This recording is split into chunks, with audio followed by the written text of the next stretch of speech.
spends the most money on lottery tickets? It's 45 to 64-year-olds. Hi, I'm Brian Woods. I won $49 million with the Texas Lottery. Winning $49 million means you can choose to live just about wherever you want. I'm at the apartments that we were living in when we won the lottery. But for Brian Woods, the small Texas town of Eagle Lake was the only home he ever knew. It's my hometown, and it's just one of the areas that I love living and being around at all times. But I just cannot stay here anymore because of, after winning the lottery, what we've been through. Brian's lottery win brought more unwanted attention and pressure than he could handle.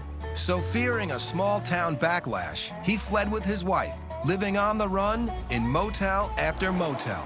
I and Barbara both end up calling back and checking on my mom, my sister, everybody. Now, it's already getting around the small town of Eagle Lake. We are the winners.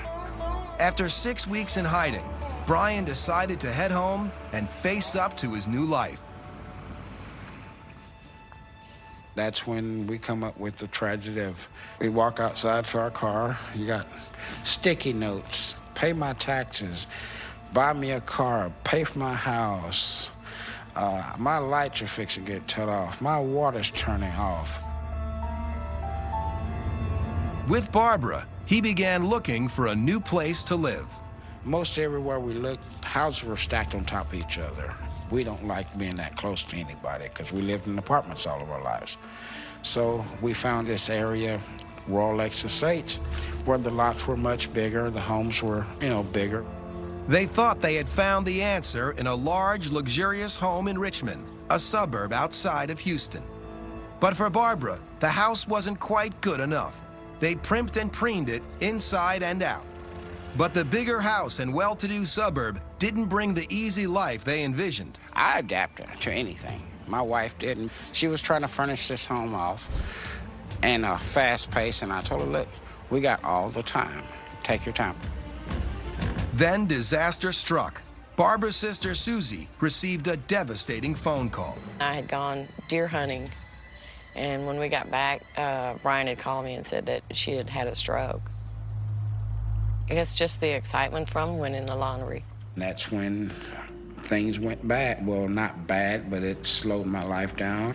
Trying to get her back to the proper health and everything, and it put a burden on me for a while.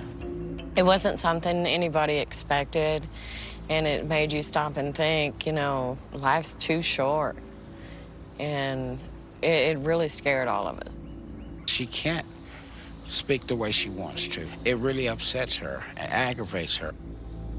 Barbara lost her speech and some movement, and her recovery has been slow.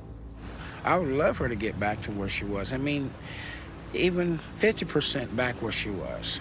The stress took its toll on Brian, too. I got sick. I went in the hospital for a few days because of stress myself. I was stressed out over her and then trying to figure out what I was gonna do.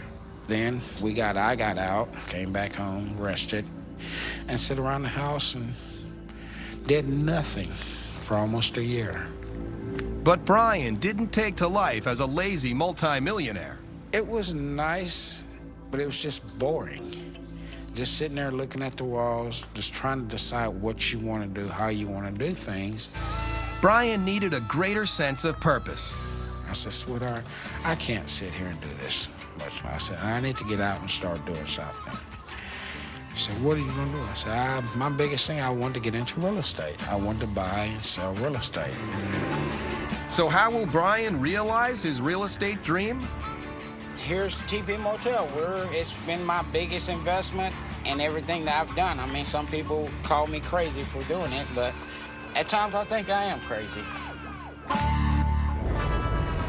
My name is Thomas Howland, and I won 2 Red Sox season tickets for life.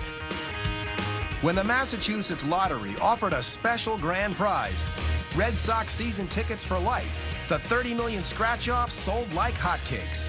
What else do you need? You've died and gone to heaven. And it was an out-of-body experience for the winner, Red Sox diehard Thomas Howland.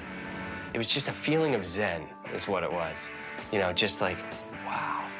He couldn't even speak. he was like, just like, oh my God, oh my God. And I started to cry.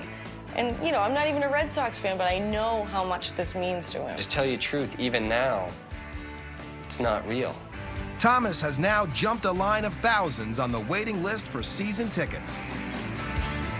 The prize has a cash component of $36,000 every year for life. But Thomas couldn't care less about the money. I could win $10 million from the Massachusetts State Lottery, and it wouldn't compare to winning Red Sox season tickets for life. It's just unbelievable. So to give you an idea of my husband's fanaticism, Red Sox coat, Red Sox sweatshirt, sweatpants, socks. I think the only thing he doesn't have that's Red Sox is probably like his underwear. Vivian is a baseball fanatic too. Only problem is, her team is the Yankees. As a Yankee fan, it hurts a little bit, you know? When we got married, we wrote our own vows, and because we knew this is a sticking point, his said that he would honor my love of the Giants and the Yankees, and mine said I would honor his love of the Red Sox. Wally says, oh, I like Elmo, he's red. Like the Red Sox, yeah. Most weeks, they put rivalry aside and head to the Sox Fenway Park together, often paying the babysitter in Red Sox tickets. Our babysitter watches our kids for 2 nights. In exchange, she gets to go to 1 Red Sox game, just through a bartering system. Turns out the tickets are a powerful form of currency in Boston. Everybody around wants them. We had, you know, some plumbing that needed to be done. We were able to exchange Red Sox tickets to get some of that working. So it works out for us and for the other people. Pasta for dinner, warm milk for Bowie, water for last, and bedtime at 8:30. Anything else? Just tickets, all right. All right. Ready? All set, let's go. All Yankee fans are welcome. All right, Saturday afternoon, go to see the Yanks and Sox. Yanks are taking it today. No. Let's go find out. All right, thanks. I mean, I imagine that Obama or George Bush or Bill Clinton had some moments where they were just pinching themselves saying, I'm here in the Oval Office. That's what it's like for me. You know, I'm here in Fenway Park. And this is my home turf now. But who will come out on top? Thomas's beloved Red Sox or Vivian's favorite Yankees? Coming up, a family surprise for Tony. Lord have mercy. Lord. And getting tip-top with the teepees, we visit Brian's latest enterprise. This is the way it looks on the inside.